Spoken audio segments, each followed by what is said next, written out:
গণসংহতি আন্দোলনের প্রধান সমন্বয়কারী জুনায়েদ সাকি বলেছেন, নির্বাচনের আগে সংবিধান সংশ্লিষ্ট সংস্কার চায় না তার দল। তবে বিচার ব্যবস্থা, জনপ্রশাসন ও দুর্নীতির প্রশ্নে সংস্কার প্রস্তাবে রাজনৈতিক দলগুলো ঐক্যমত্যে আসলে তা বাস্তবায়নের পক্ষে তারা। জাতীয় ঐক্যমত কমিশনের সহসভাপতি অধ্যাপক ড. আলী রিয়াজ বলেছেন, রাষ্ট্রীয় কাঠামোর সংস্কারে রাজনৈতিক ঐক্যমতের ভিত্তিতে শীঘ্রই জুলাই সনদ গৃহীত হবে। জান্নাতুল বাকিয়া কেকার রিপোর্ট। বান্ডেল থাকলে প্রতি সেনমানিতে টাকা বাঁচবে। বিকাশ সেনমানি বান্ডেল কিনে জিতুন প্রতি লেনদেনে।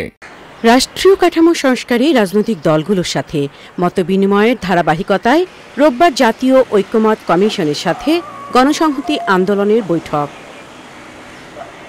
জাতীয় সংসদ ভবনের এলইডি হলে ৩ ঘণ্টার বেশি সময় ধরে আলোচনার পর গণমাধ্যমকে গণসংহতি আন্দোলন জানিয়েছে ১৩৮টি সংস্কার প্রস্তাবের সাথে তারা একমত।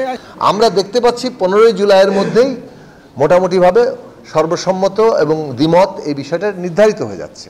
কাজেই সর্বসম্মতের মধ্যে সংবিধান সংশ্লিষ্ট নয় এমন সমস্ত বিষয়ে নির্বাহী আদেশে বাস্তবায়ন হয়ে যেতে পারে, আর বাকিটা সংসদ নির্বাচনের পরে হবে।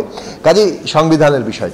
দুপুরের পর ঐক্যমত কমিশনের সাথে আলোচনায় বসে জাতীয় সমাজতান্ত্রিক দল জেএসডির প্রতিনিধিরা।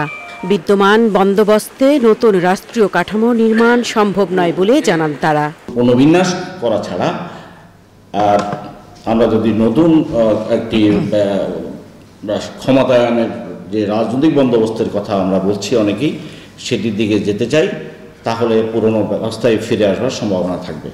ঐক্যমত কমিশনের সহসভাপতি বলেন, ১৫ই জুলাইয়ের নির্ধারিত সময়সীমার মধ্যে সংস্কার প্রশ্নে রাজনৈতিক দলগুলো ঐক্যমতে আসবে বলে আশাবাদী তিনি। এখানে আমরা যারা আছি আমরা সকলে একত্রিতভাবে অর্জনের চেষ্টা করছি, যে অর্জন শুধু আমাদের জন্য নয়, আমাদের পরবর্তী প্রজন্মের জন্য যতটা দ্রুততার সঙ্গে সম্ভব আমরা সকলে একমত হয়ে একটি জাতীয় সনদ তৈরি করতে পারব। যে ঐক্যের মাধ্যমে ফ্যাসিবাদের পতন হয়েছে সেই ঐক্য বজায় রাখতে আহ্বান জানান অধ্যাপক ড. আলী রিয়াজ। জান্নাতুল বাকিয়া কেকা, চ্যানেল আই, ঢাকা।